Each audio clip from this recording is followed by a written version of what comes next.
माहेश्वरी एक बार फिर से आपके सामने आई हूँ बेटा। और 10th की आपकी हिंदी की विषय अध्यापिका और काव्य का चैप्टर के साथ। काव्य का जो हमारा चैप्टर था सेकंड, सबको पता ही होगा सिलेबस का कि सेकंड चैप्टर हमारा राम लक्ष्मण परशुराम संवाद, जो कि किसके द्वारा लिखा गया है, गोस्वामी तुलसीदास द्वारा रचित है। राम लक्ष्मण परशुराम संवाद जो कि हमारा काव्य पोर्शन का है सेकंड चैप्टर। तो आज उसी के साथ मैं आई हूँ आप लोगों के सामने। और ये चैप्टर इंटरेस्टिंग है, बड़ा ही रोचक है, अच्छा है। तो पढ़ाने से पहले, शुरू करने से पहले चैप्टर तुलसीदास के बारे में। तुलसीदास जो कि कैसे थे, भक्तिकालीन कवि थे। और भक्ति काल को हिंदी साहित्य का स्वर्ण युग माना जाता है कि भक्ति काल और उसको क्या है, हिंदी साहित्य का गोल्डन पीरियड माना गया है। और उसी काल में हुए हैं कौन, गोस्वामी तुलसीदास भी है ना। उसमें कबीरदास, तुलसीदास, सूरदास, जायसी, ये कवि हुए हैं जिन्होंने अपनी क्या दी है, उसकी रचना के माध्यम से साहित्य के क्षेत्र में महत्वपूर्ण योगदान दिया है। तो ऐसे ही महान कवि हुए हैं निश्चित रूप से, तो इसलिए उसको कहा गया है गोल्डन पीरियड। और तुलसीदास भी उसमें से एक है जो कि राम के अनन्य भक्त थे। और उन्होंने एक महाकाव्य जो लिखा है रामचरितमानस, जो कि अवधी भाषा में रचित रामचरितमानस उनकी ये रचना है। उसी से ही लिया गया है ये राम लक्ष्मण परशुराम संवाद। तो समझने से पहले थोड़ा सा कि हम सबसे पहले लेते हैं संदर्भ। तो संदर्भ क्या होगा हमारा इसका, क्योंकि इसमें आपके 6 दिए हुए हैं, चौपाई और दोहा। और क्योंकि अपने में बड़ा है, जो रामचरितमानस में भी जो भी है, जो है क्या है, राम लक्ष्मण परशुराम संवाद जो शीर्षक से लिया गया है वो अपने में बड़ा है, लेकिन आपके में 6 चौपाइयां हैं इसमें। और इंटरेस्टिंग है, रोचक है, मजेदार है। तो इसको शुरू करने से पहले सबसे पहले हम लेते हैं, क्योंकि जब हम काव्य पढ़ते हैं बेटा तो संदर्भ भी होता है, इसमें प्रसंग भी होता है, उसके बाद व्याख्या, और व्याख्या के बाद होता है काव्य का सौंदर्य, जिसे हम शिल्प सौंदर्य भी कहते हैं। तो सबसे पहले संदर्भ। तो संदर्भ के अंतर्गत कि प्रस्तुत काव्य पंक्तियां भक्तिकालीन कवि गोस्वामी तुलसीदास जी द्वारा रचित रामचरितमानस के राम लक्ष्मण परशुराम संवाद शीर्षक से उद्गृत है या अवतरित है, या हम कह सकते हैं ली गई हैं। तो प्रस्तुत काव्य पंक्तियां, ये जो काव्य पंक्तियां हैं वो हमारी किससे ली गई है, भक्तिकालीन कवि। और भक्तिकालीन कवि गोस्वामी तुलसीदास जी द्वारा रचित रामचरितमानस के राम लक्ष्मण परशुराम शीर्षक से उद्गृत है या अवतरित है या ली गई है। अब प्रसंग के अंतर्गत इसमें उस समय का वर्णन है, सीता स्वयंवर के समय का वर्णन है कि जब धनुष टूट जाता है। ये जो धनुष था, जो परशुराम ऋषि का नाम सुना होगा, पहले राजा थे, फिर क्या थे, तपस्वी हो गए थे। तो ये जो परशुराम क्रोधी स्वभाव के थे बहुत, तो इनको, ये शिव जी के अनन्य भक्त थे, अनन्य शिव जी की भक्ति की थी, प्रसन्न होकर उन्होंने इनको एक दिया था धनुष। इस धनुष को उन्होंने राजा जनक के महल में, राजमहल में रख दिया था इस धनुष को। तो ये कहा जाता है किंवदंती है, कहाँ तक सही क्या, कि ये कहा जाता है इसके बारे में कि सीता क्या कर रही थी, एक बार उनके हाथों से ये हिल गया था। जब उन्होंने देखा, जनक ने आश्चर्य हुआ क्योंकि बहुत भारी धनुष था और उसको सीता ने हिला दिया था।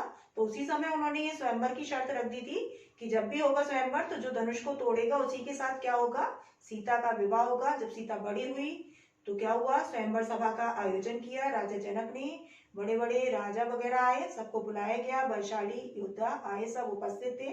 और सबने बहुत कोशिश की छुआ उठाने की, लेकिन उसको हिला भी नहीं सके।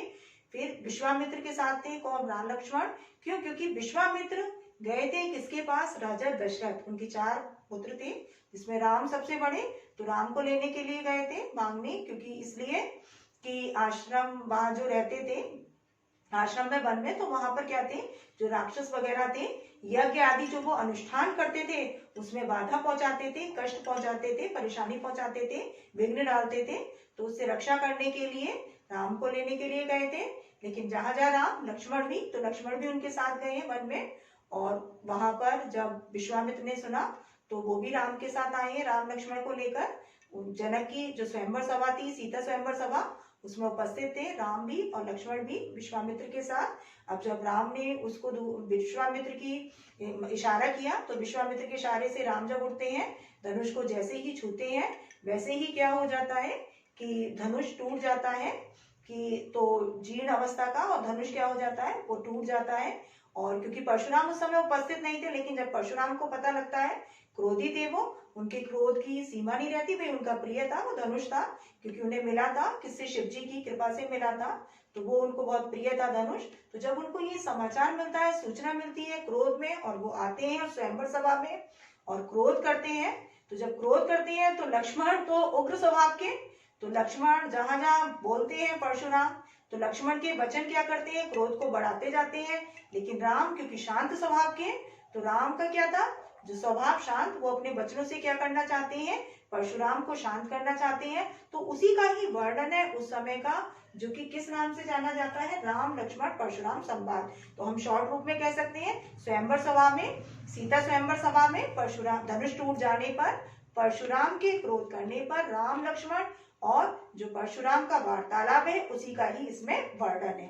तो हम शॉर्ट रूप में इसको कह सकते हैं, प्रसंग में क्या कह सकते हैं कि सीता स्वयंवर सभा में शिव धनुष के टूट जाने पर, परशुराम के क्रोध करने पर, राम लक्ष्मण और परशुराम का जो वार्तालाप है, जो संवाद है, वही क्या है, इसी का उसमें वर्णन किया गया है। किसमें, इन काव्य पंक्तियों में। तो ये हमारा क्या हो गया, प्रसंग। प्रसंग के बाद आता है अब हमारी जो काव्य पंक्तियां, क्योंकि छह हैं, एक एक करके लेंगे आज की क्लास में। मैं आपको एक लूंगी क्योंकि इसमें संस्कृत के तत्सम शब्द भी हैं। एक एक शब्द का अर्थ जब तक नहीं समझेंगे तब तक नहीं अच्छे से समझ में आएगा। तो विस्तार से, क्योंकि अच्छे से समझना है, तो एक एक शब्द का अर्थ लेकर चलेंगे। तो जो हमारा पहला है ये चौपाई, वो क्या है हमारी, कि नाथ शंभुधन भंज निहारा, होई कोई एक दास तुम्हारा, आयुष कहा कही किन मोही, सुन रिसाई बोले मुनि कोही, सेवक सोजो करे सेवकाई, अरिकर नीकर करई लड़ाई, सुनऊ राम जेहि शिवधन तोरा, सहस बाहु सम सोरिप मोरा, सो बिल गाऊ बियाई समाजा, न तो मारे जेहि सब राजा, सुनि मुनि बचन लखन मुस्काने, बोले परसुध रही अभिमानी, बहुधन ही तो रील लड़काई, कभो न असरिस कीन गोसाई, यही धनु परबम ताके ही हेतु, सुन रिसाई के भ्रघुकुल केतु, रे नप बालक काल बस, बोलत तो ही न संभार, धनु ही संत्रिपुरारी धनु, विदित सकल संसार। अब पहले व्याख्या से पहले मैं काव्य का सौंदर्य भी बता दे रही हूँ, क्योंकि काव्य का सौंदर्य फिर व्याख्या के बाद लिखा जाता है ना। लेकिन क्योंकि समझा जाता है पढ़ा, लेकिन थोड़ा सा समझ लें कि इसकी जो भाषा है, काव्य का सौंदर्य या शिल्प सौंदर्य, भाषा है अवधि भाषा। अवधि यानी धा पर बड़ी की मात्रा, दो तरह से लिखा जाता है बेटा अवधि। एक होता है अवधि छोटी की मात्रा, और एक होता है बड़ी की मात्रा लगती है किस पर, धा पर। तो जो छोटी की मात्रा होती है अवधि, उसका अर्थ होता है समय, उसका अर्थ क्या होता है, समय। लेकिन जो अवधि क्या होती है, बड़ी की मात्रा लगती है जहां पर, वो अवधि एक भाषा का नाम है। अवध प्रांत में बोली जाने वाली भाषा कौन सी कहलाती है, अवधि। तो इसकी जो भाषा है, क्योंकि रामचरितमानस किसमें लिखा गया है, रचित है किसमें, गोस्वामी तुलसीदास जी ने लिखा है अवधि भाषा में। तो इसकी भाषा कौन सी है, अवधि भाषा है। संस्कृत के इसमें तत्सब शब्दों का भी बहुत प्रयोग हुआ है, जैसे शंभुधनु है ना, कहिए है, आयुष है, रिसाई है, कोई है। तो इसमें जो है संस्कृत के तत्सम शब्दों का भी प्रयोग हुआ है। उसके अलावा जो हमारा छंद है, वो हमारा, जैसे आपने पढ़ा था सूरदास के पद में क्या था, गे पद थे, वैसे ही इसमें, क्योंकि मात्राओं के आधार पर होता है छंद का, है ना, वर्गीकरण होता है। तो जो चौपाई छंद में रचित है ये, तो ये जो बड़ा है आपका पैराग्राफ, वो है चौपाई छंद। उसके अलावा जो आपका है बेटा, ये छोटा वाला है जो पैराग्राफ, वो आपका क्या है, दोहा। क्योंकि रामचरितमानस में चौपाई, दोहा और सोरठा छंद का प्रयोग हुआ है, लेकिन आपके में जो है चौपाई और दोहा। तो जो ये बड़ा वाला है पैराग्राफ, वो है आपका चौपाई, और उसके अलावा जो आपकी ये दो पंक्तियां हैं, वो आपकी कौन सी है, दोहा छंद की। उसके अलावा जो रस है, वो रौद्र रस और शांत रस में रचित है, क्योंकि जहां जहां परशुराम के और लक्ष्मण के वचन है, वहां वहां तो रौद्र रस। रौद्र रस का स्थायी भाव क्या होता है, क्रोध। आप लोग बेटा पढ़े हुए हैं, रस आपके सिलेबस में है, पढ़ाया भी जा चुका है कि रौद्र रस, क्रोध करना परशुराम का। तो जहां क्रोध, वहां क्या है, रौद्र रस, और उसका स्थायी भाव क्या होता है, क्रोध। और शांत रस, क्योंकि राम शांत स्वभाव के, शीतल स्वभाव के है ना, विनम्र स्वभाव के। तो जहां जहां राम के वचन है, वहां पर कौन सा है, शांत रस का प्रयोग है। उसके अलावा क्या है यहाँ पर, कि ये छंद हो गया, रस हो गया, अलंकार इसमें जो है जहां जहां जो आएंगे मैं बताती जाऊंगी। वैसे इसमें अनुप्रास, उपमा, रूपक, अलंकारों का प्रयोग है, तो आप आदि करके डाल सकते हैं कि अनुप्रास, उपमा, रूपक आदि अलंकारों का प्रयोग है। जो शैली है वो हमारी है व्यंग्यात्मक शैली। क्यों? क्योंकि व्यंग्यपूर्ण बातें हैं किसकी? लक्ष्मण की। उग्र स्वभाव की हैं, व्यंग्य कर रहे हैं, साथ साथ कौन कर रहे हैं? परशुराम भी। तो यहाँ क्या है? शैली कौन सी है? व्यंग्यात्मक शैली। तो हमारा क्या हुआ काव्य का सौंदर्य में या शिल्प सौंदर्य में कि जो भाषा है वो कौन सी है? अवधी भाषा है, संस्कृत के तत्सम शब्दों का प्रयोग है। उसके अलावा जो हमारा रस है इसमें रौद्र रस और शांत रस। जो हमारा छंद है चौपाई छंद है, दोहा छंद है, शैली है वो कौन सी है? व्यंग्यात्मक शैली। तो इतना समझ में आया होगा बेटा काव्य का सौंदर्य। जहां जहां अलंकार जो जो आएगा मैं बताती जाऊंगी, क्योंकि अनुप्रास तो जहां तहां मिल ही जाता है, वर्णों की जहां आवृत्ति हो वहां पर होता है अनुप्रास अलंकार। तो अब देखिए पहली लाइन हम लेते हैं पंक्ति कि नाथ संबोधन भंज निहारा होई कोई एक दास तुम्हारा। यह राम के वचनों से, वैसे ये अपना पढ़ा है कि परशुराम क्रोध करके आ रहे, क्योंकि जो आपके में लिया गया है वो राम के वचनों से कि स्टार्टिंग है यहाँ पर कि क्या है कि राम क्या कह रहे हैं कि नाथ संबोधन भंज निहारा। किसको संबोधित कर रहे हैं? परशुराम को।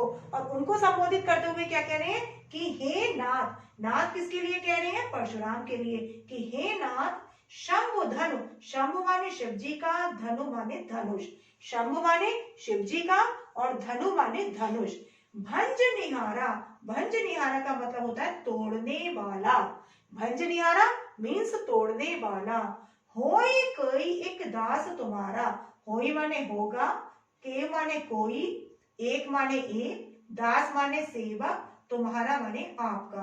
कि हे नाथ जिसने भी इस शिव धनुष को तोड़ा है वो कोई आपका ही सेवक होगा, यानी कोई आपके समान ही बलशाली होगा। क्यों कह रहे? क्योंकि यदि प्रत्यक्ष रूप में एकदम कह देते मैंने धनुष तोड़ा है तो उनका क्रोध क्या हो जाता? और अधिक बढ़ जाता। तो राम क्योंकि कैसे थे? शांत स्वभाव के, विनम्र स्वभाव के, समझदार। तो वो क्योंकि उनके क्रोध को क्या करना चाहते हैं? शांत करना चाहते हैं। तो इसलिए क्या कह रहे हैं? अप्रत्यक्ष रूप में बताना चाहते हैं कि हे नाथ जिसने भी इस शिव धनुष को तोड़ा है कोई आपका ही सेवक होगा। और उनकी प्रशंसा भी कर रहे हैं कि आपके समान कोई बलशाली होगा। क्योंकि जब हम किसी की प्रशंसा करते हैं, देखा है ना, थोड़ा सा क्रोध शांत होने लगता है। और बलशाली तो थे, वीर तो थे, बस क्या था उनमें? क्रोध था, अहम था, घमंड था। तो बस वही एक गलत था उनका, लेकिन वीर थे, बलशाली थे। तो वो क्या कह रहे हैं कि हे नाथ जिसने भी इस शिव धनुष को तोड़ा है वो कोई आपका ही दास होगा, आपका ही सेवक होगा, अर्थात आपके समान ही बलशाली होगा। अब आगे क्या कह रहे हैं कि आयुष कहा कही किन मोही।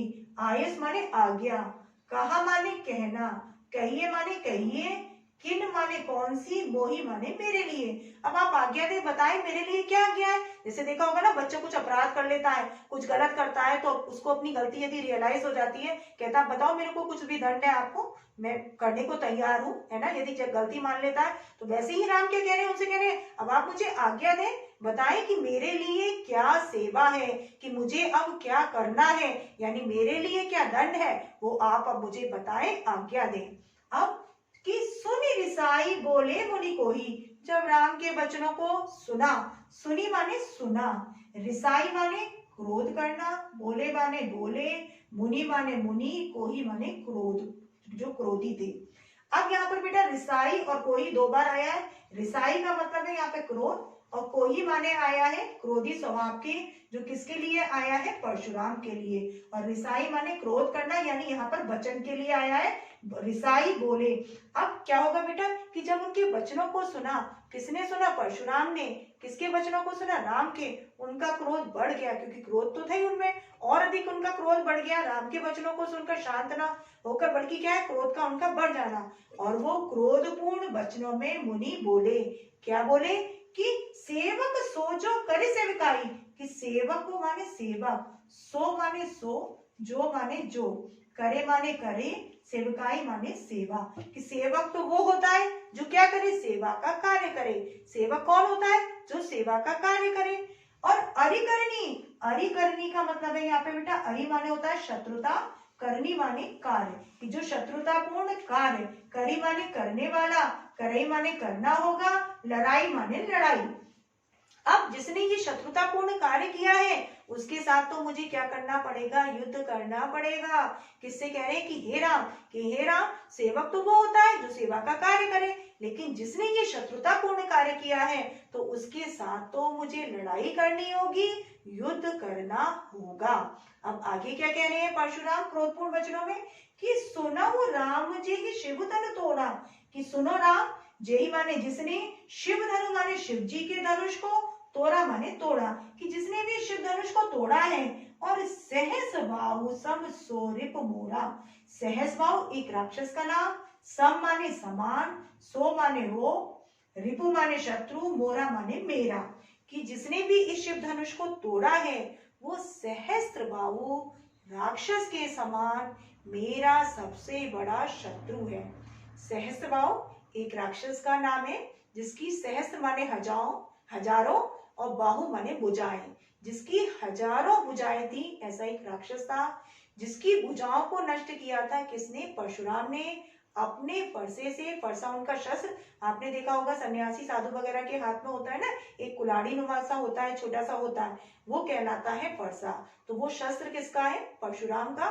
तो वो कह रहे हैं कि सहस्त्रबाहु, और उसी फरसे से उन्होंने क्या किया था, जो सहस्त्रबाहु जिसकी हजारों भुजाएं थी, इसीलिए उसका नाम क्या था, सहस्त्रबाहु। सहस्त्र माने हजारों, बाहु माने भुजाएं, जिसकी हजारों भुजाएं थी उसकी हजारों भुजाओं को जो अलग किया था वो किसने किया था, परशुराम ने। किससे किया था, अपने फरसे से।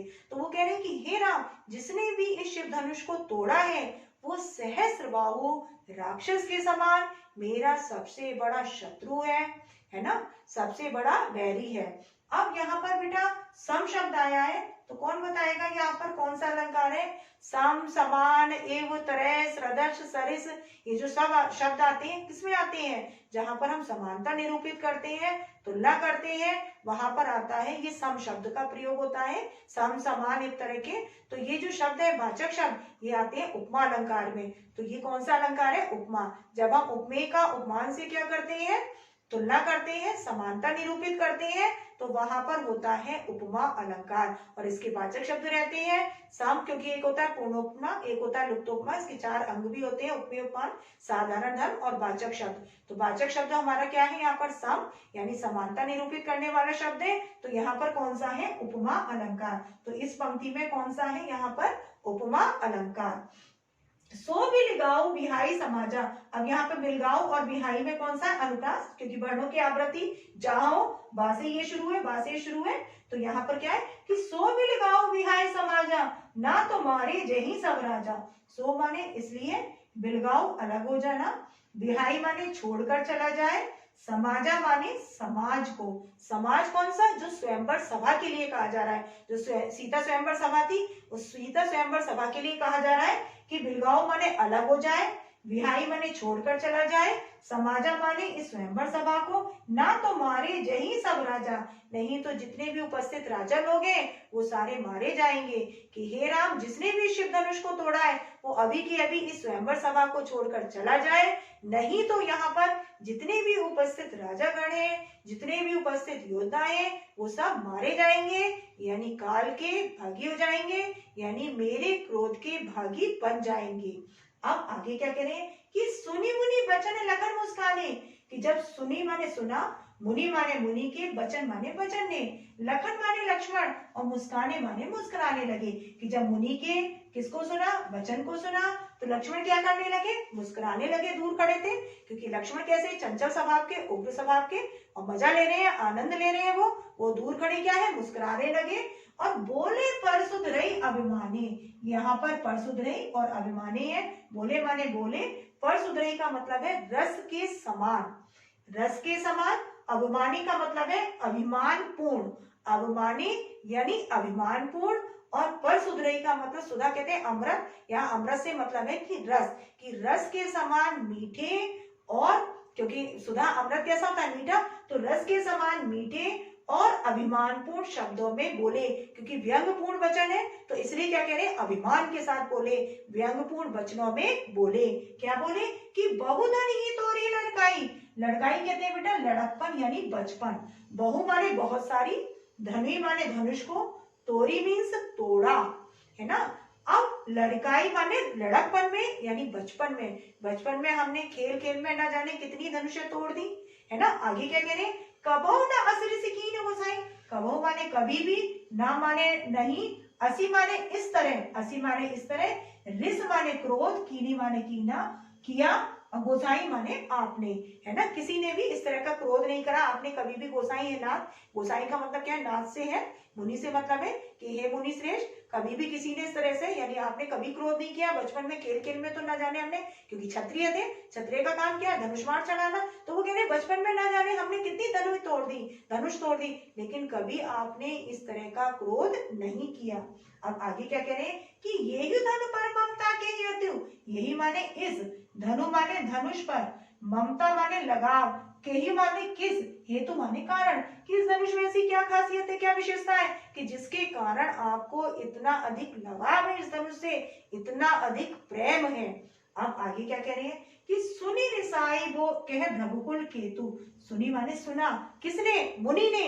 जब मुनि ने सुना किसके वचनों को, लक्ष्मण के वचनों को, रिसाई माने क्रोध करना, कह माने कहना, और भ्रगुकुल केतु, भ्रगु एक वंश का नाम जो भृगुवंशी थे, राम थे रघुवंशी, राम क्या थे, रघुवंशी, और जो परशुराम थे वो थे भृगुवंशी। भृगु के पुत्र थे कौन, परशुराम, है ना। भृगु के पुत्र थे कौन, परशुराम, तो इसलिए भृगुवंशी कहा जाता है। जैसे राम किसके थे, रघुवंशी थे, उनके पूर्वज थे रघु, है ना, वैसे ही जो परशुराम भृगुवंशी थे।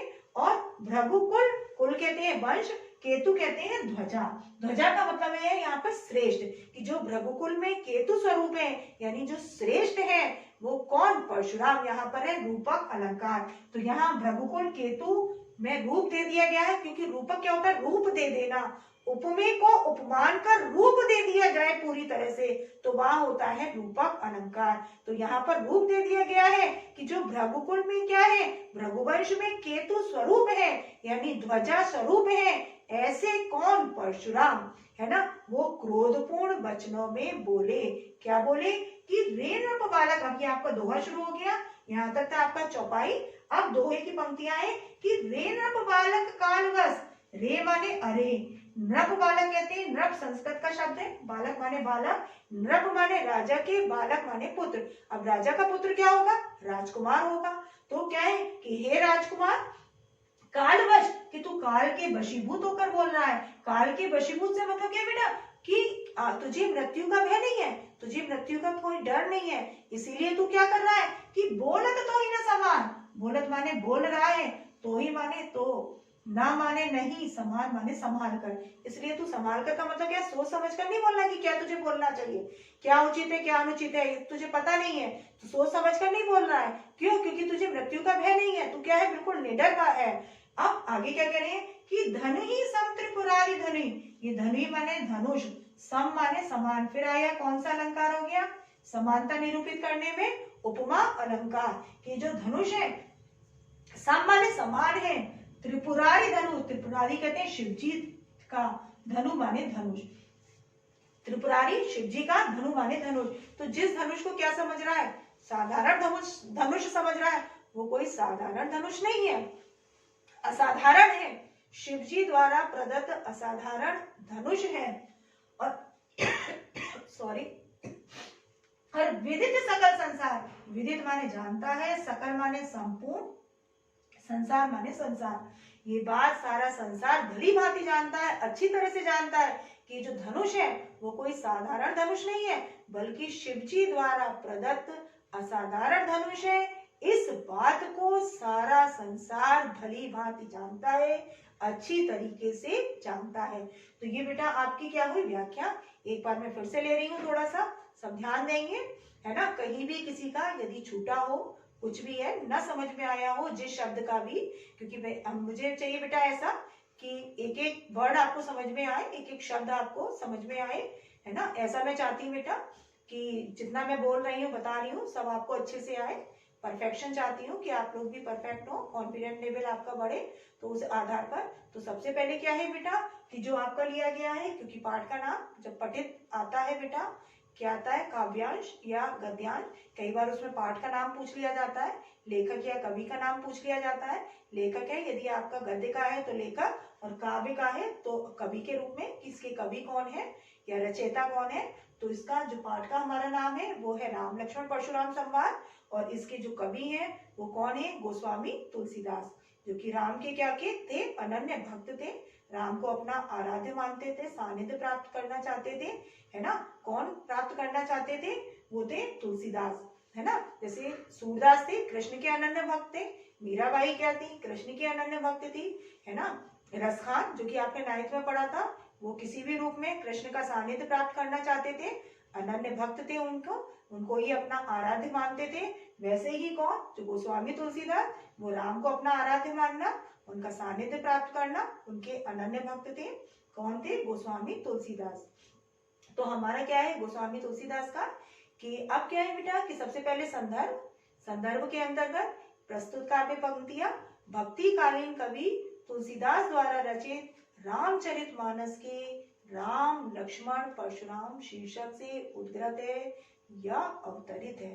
कि प्रस्तुत काव्य पंक्तियां, है ना, भक्तिकालीन कवि गोस्वामी तुलसीदास जी द्वारा रचित रामचरितमानस के राम लक्ष्मण परशुराम शीर्षक से उद्गृत है, राम लक्ष्मण परशुराम संवाद शीर्षक से उद्गृत है या अवतरित है। जैसे आपने सूरदास के पद में पढ़ा था, सूर सागर के भ्रमर गीत से लिया गया है, वैसे ही ये राम लक्ष्मण परशुराम संवाद से लिया गया है। किसके, रामचरितमानस के। अब प्रसंग रूप में कि जब स्वयंवर सभा में क्या होता है, शिव धनुष टूट जाता है, उनको परशुराम को पता लगता है, क्रोध में आते हैं, तो वहां पर जो वार्तालाप है किसका, राम का, लक्ष्मण का और परशुराम का, उसी का ही इसमें वर्णन है। कि स्वयंवर सभा में परशुराम के क्रोधित होने पर जो वार्तालाप है राम का, लक्ष्मण का, परशुराम का, उसी का ही इसमें वर्णन किया गया है। अब यहाँ पर आपका आएगा कि नाथ शंभुधन भंज नियारा होई कोई एक दास तुम्हारा। कि राम क्या कह रहे हैं कि हे नाथ, जिसने भी इस शिव धनुष को तोड़ा है वो कोई आपका ही सेवक होगा। कि हे नाथ, जिसने भी इस शिव धनुष को तोड़ा है कोई आपका ही सेवक होगा, अर्थात आपके समान ही कोई बलशाली होगा या वीर होगा। अब आगे राम क्या कह रहे हैं कि अब आगे क्या है कि आयुष कहा कही किन मोही। राम आगे क्या कह रहे हैं, अब आप मुझे आज्ञा दें, बताएं मेरे लिए क्या दंड है, आप वो मुझे बताएं कि अब मुझे क्या करना है, मेरे लिए क्या आज्ञा है, वो बताएं। किससे कह रहे हैं, परशुराम से। अब सुनी रिसाई बोले मुनि कोई। जब परशुराम ने राम के वचनों को सुना, उनका क्रोध और अधिक बढ़ गया और वो क्रोधपूर्ण वचनों में बोले। कि जब राम के वचनों को सुना, परशुराम का क्रोध और अधिक बढ़ गया और वो क्रोधपूर्ण वचनों में बोले। क्या बोले कि सेवक सो जो करे सेवकाई। कि सेवक तो वो होता है जो सेवा के कार्य करे। सेवक कौन, जो सेवा भाव रखे, सेवा का कार्य करे। और अरे करनी और करे लड़ाई, जिसने भी क्या किया है, ये शत्रुतापूर्ण कार्य किया है, उसके साथ तो हे राम मुझे युद्ध ही करना होगा, लड़ाई ही करनी होगी। अब आगे क्या कह रहे हैं कि सुनो राम जे शिवधन तोरा सहस बाहु सम सोरिप मोरा। कि हे राम सुनो, जिसने भी इस शिव धनुष को तोड़ा है वह सहस्त्र बाहु राक्षस के समान मेरा सबसे बड़ा शत्रु है। कि हे राम, जिसने भी इस शिव धनुष को तोड़ा है वो क्या है, सहस्त्र बाहु राक्षस के समान मेरा सबसे बड़ा शत्रु है। और यहाँ पर सम शब्द क्योंकि आया है तो कौन सा होगा, उपमा अलंकार। अब आगे क्या कह रहे हैं कि सो भी लगाओ विहाय समाजा ना तुम्हारे जही सब राजा। कि जिसने भी क्या किया है, अब जैसे यहाँ पर है ना कहा कही किन, यहाँ पर भी आपका कौन सा है अलंकार, अनुप्रास अलंकार है। क्योंकि मैंने बताया ना कि वर्णों की करी करिय में क्या है, अनुप्रास अलंकार है। वर्णों की आवृत्ति तो जहां तक मिली जाती है और जहां वर्णों की आवृत्ति हो वहां पर होता है अनुप्रास अलंकार। अब आगे क्या कह रही है कि सुनो राम जी शिवधन तोड़ा सहस बाहु सम सोरिप मोरा। कि हे राम सुनो, जिसने भी शिव धनुष को तोड़ा है वह सहस्र बाहु राक्षस के समान मेरा सबसे बड़ा शत्रु है। सो भी लगाओ बिहाई समाजा ना तुम्हारे जही सब राजा। कि हे राम, जिसने भी इस शिव धनुष को तोड़ा है वो क्या है, अभी के अभी इस स्वयंवर सभा से चला जाए, नहीं तो यहाँ पर जितने भी उपस्थित कौन है, राजा लोग हैं, योद्धा हैं, वो सब मारे जाएंगे, यानी वो काल को प्राप्त हो जाएंगे, मेरे क्रोध के भागीदार बन जाएंगे। तो जिसने भी शिव धनुष को तोड़ा है वो अभी स्वयंवर सभा से अलग हो जाए, यानी चला जाए, इसको छोड़कर चला जाए। सुनी मुनि वचन लखन मुस्काने, जब मुनि के वचनों को सुना लक्ष्मण जो दूर खड़े क्या कर रहे हैं, मुस्कुरा रहे हैं, और मुस्कुराते हुए क्या है कि बोले पर सुध रहे अभिमाने, अपने रस के समान मीठे और अभिमानपूर्ण व्यंगपूर्ण वचनों में बोले, कि रस के समान मीठे और अभिमानपूर्ण व्यंगपूर्ण वचनों में बोले। क्या बोले कि बहुधनी ही तोरी लड़काई, कबहु न असुरी से कीन गोसाई, कि हे नाथ बचपन में ही गोसाई, बचपन में खेल खेल में ना जाने कितनी धनुष हमने तोड़ दी थी, कभी आपको ऐसा क्रोध करते नहीं देखा, कभी आपने हम पर इस तरह का गुस्सा नहीं किया।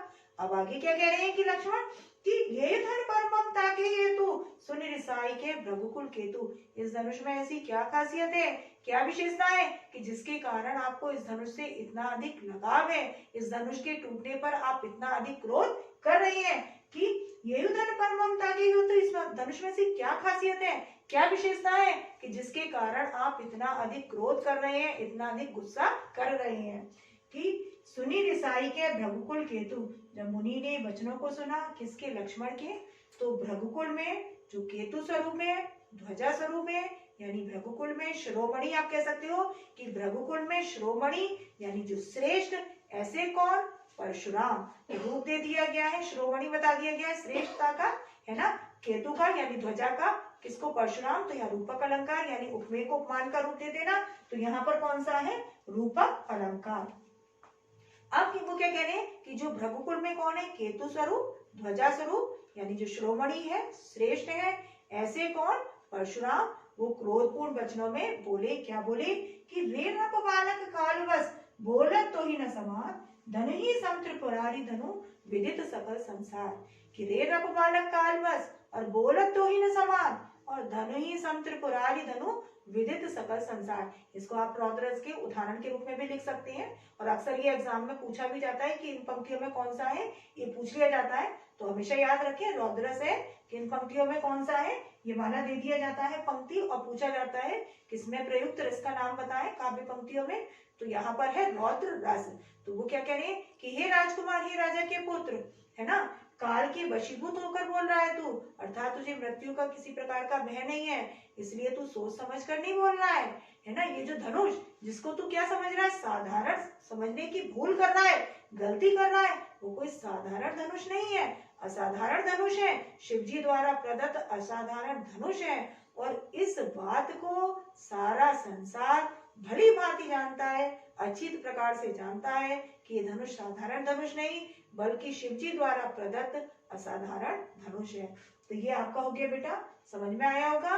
अब काव्य का सौंदर्य यानी शिल्प का सौंदर्य क्या बताया था, खुद से बोलने की भाषा कौन सी, क्योंकि उसमें क्या होता है, काव्य सौंदर्य में या शिल्प सौंदर्य में भाषा, रस, छंद, अलंकार, तो भाषा कौन सी है इसमें, अवधी भाषा। रामचरितमानस किसमें लिखा गया, अवधी भाषा में, तो भाषा कौन सी है इसकी, अवधी भाषा। दूसरा हमारा छंद कौन सा है इसमें, चौपाई छंद और दोहा छंद। ये जो हमारा बड़ा पैराग्राफ चौपाई छंद और ये जो हमारा छोटा है ये क्या है, दोहा छंद। तो चौपाई छंद में वर्णित है और दोहा छंद में वर्णित है। उसके अलावा रस, रस कौन सा है, रौद्र रस और शांत रस। जहां जहां राम के वचन है और परशुराम के हैं, जहां जहां लक्ष्मण के और परशुराम के हैं वहां पर है रौद्र रस, जहां राम के वचन है वहां कौन सा है, शांत रस। आप लोग उदाहरण ले सकते हैं इसमें से शांत रस और रौद्र रस का। शुरू की पहली जो पंक्तियां हैं बेटा दो, वो पैराग्राफ की, और लास्ट की 6 की जो लास्ट की पंक्तियां हैं वहीं पर राम के वचन है, तो वहां पर शांत रस है। और जो पूरा आपके में जो लिया गया है वो पूरा आपका क्या है, रौद्र रस का उदाहरण। कुछ भी पूछ लिया जाए इसमें से कहीं से भी कोई पंक्ति, तो आप क्या डाल सकते हैं, रौद्र रस। और दो पंक्तियां ऊपर की स्टार्टिंग की जैसे ये आई है ना, कि नाथ समुदन भंज नियारा होए कोई दास तुम्हारा, आयुष कहा कही किन्मोई, यहाँ तक है वो आपका शांत रस। और लास्ट का जो 6 नंबर का उसकी जो लास्ट की पंक्तियां हैं दो दोहा में, वो है सारा शांत रस का। और उसके अलावा जो भी है आपका पूरा ये लिया गया है राम लक्ष्मण परशुराम संवाद, पूरा आपका क्या है, रौद्र रस का। क्लियर है, आ गया। क्योंकि उसमें वीर रस मत कर देना, कई बार बच्चे क्या कर देते हैं वीर रस का उदाहरण, कि वीरता का भाव जागृत हो रहा है, तो वहां वीर रस, तो वीर रस नहीं है बल्कि रौद्र। रौद्र क्यों? क्योंकि क्रोध का है यहाँ पर। क्रोध बढ़ना राम के लक्ष्मण के वचनों से, परशुराम का क्रोध बढ़ना परशुराम के वचनों से, किसका? लक्ष्मण का। तो यहाँ पर क्या है? रौद्र रस। स्थायी भाव क्या होता है? क्रोध। और शांत रस का स्थायी भाव होता है निर्वेद। क्लियर है? अब उसके अलावा रस हो गया हमारा रौद्र रस और शांत रस। उसके अलावा आता है अलंकार। तो अलंकार जैसे क्या है? अनुप्रास अलंकार, वर्णों की जहां आवृत्ति हो, है ना, आवृत्ति मिलती है। अनुप्रास तो जहां तहां है ही है, तो अनुप्रास रूपक भी है। उसके अलावा कौन सा है? सम, दो बार आया है। उपमा अलंकार भी है। भृगुकुल केतु में कौन सा है? रूपक अलंकार है। तो आप इस तरह से बोल भी सकते हैं, भृगुकुल केतु में रूपक अलंकार है। यहाँ पर धनु सम त्रिपुरारी धनु में, और सहस्रबाहु सम सौरिपु में कौन सा है? उपमा अलंकार है। उसके अलावा बता सकते हैं बिलगाओ बिहाई में है। कहा, कहिए, किन में क्या है? अनुप्रास अलंकार। तो अनुप्रास अलंकार है, रूपक अलंकार है, और उसके अलावा कौन सा है? उपमा आदि अलंकारों का सुंदर प्रयोग है। संस्कृत के तत्सम शब्द भी है। शैली कौन सी है इसमें? व्यंगात्मक शैली, क्योंकि व्यंगपूर्ण वचन है, कटाक्ष है, तो कौन सी शैली है? व्यंगात्मक शैली। तो ये आपका आज का पहला है। मैं अपनी नेक्स्ट क्लास में सेकंड लूंगी, क्योंकि नहीं तो आप लोगों को कंफ्यूजन क्रिएट लगेगा। तो थोड़ा सा ध्यान देने की बात है। प्रैक्टिस करिए बेटा, देखिए संदर्भ, प्रसंग, काव्य का सौंदर्य को, क्योंकि यदि चैप्टर समझा आपने तो क्वेश्चन के आंसर खुद से ही दे पाएंगे। क्योंकि आपके क्या आएंगे? पठित काव्यांश भी आना है, अर्थ पढ़ा होगा, तो आप उससे संबंधित जो भी क्वेश्चन आपसे पूछे जाएंगे तो आप उसका सटीक आंसर देंगे। क्योंकि इस समय जो आएंगे आपके आंसर वो कैसे आएंगे? एमसीक्यू बेस्ड, है ना। पहले आता था लिखने का तो कुछ छोटा मोटा गड़बड़ भी हो गया तो वहां भी क्या होता था? टीचर मार्क्स दे देता था। यहाँ क्योंकि एमसीक्यू बेस्ड होगा आपका, तो एमसीक्यू में जो ऑप्शन आपका सही होगा उसी पर आप यदि टिक करेंगे, वही लिखेंगे, तभी आपको पूरा नंबर मिलेगा। तो तभी आप सटीक आंसर दे सकेंगे जब आपका पढ़ा हुआ होगा, अर्थ समझा होगा। और इससे संबंधित क्वेश्चन आंसर भी आते हैं। पता ही है कि आपके जो क्षितिज पोर्शन काव्य में से भी आते हैं, गद्य में से भी आते हैं क्वेश्चन आंसर। तो तभी आप उसका टू द पॉइंट आंसर देंगे। और 2 नंबर का आता है, ज्यादा बड़ा लिखेंगे तो भी गड़बड़ होगा। जब तक आप टू द पॉइंट लिखेंगे तभी टीचर भी उतना नंबर देगा और आपका समय भी वेस्ट नहीं होगा। तो इन छोटी छोटी बातों को ध्यान में रखते हुए अच्छे से समझिए बेटा। न समझ में आए, क्योंकि आपके पास क्या है बेटा? मोबाइल भी है आपके पास, उसका क्या है? वो भी है, लिंक भी है। आप उसको तुरंत करिए, देखिए, फॉरवर्ड करिए, रिमाइंड करके, जैसे भी करके, आगे पीछे करके, जहां जैसे नहीं समझ में आ रहा, यदि आपको मेरा क्या है लिखा हुआ नहीं दिख रहा तो मैं जो बोल रही हूँ आप बोलने से समझें। यदि बोला हुआ नहीं है तो लिखा हुआ है आपका, देखें पंक्तियों को, शब्दों को, और थोड़ा सा निकालें अर्थ। क्योंकि अवधि भाषा है, ऐसी कठिन भाषा नहीं है, अपने ही प्रांत की है बोली जाने वाली, अवध में बोली जाने वाली, तो अपनी ही भाषा है और कठिन कुछ भी नहीं है। यदि आप उनको पढ़ेंगे अच्छे से एक एक शब्द को तो आपको निश्चित रूप से अर्थ भी निकलेगा और आप अर्थ समझ सकेंगे। तो आप ध्यान से बेटा देखिए, वीडियो को समझिए। तो ये क्लास बेटा मैं यहीं पे ओवर करती हूँ। नेक्स्ट आऊंगी दूसरी चौपाई के साथ, दूसरे दोहे के साथ। तब तक के लिए बेटा बाय, टेक केयर, सब अपना ध्यान रखना।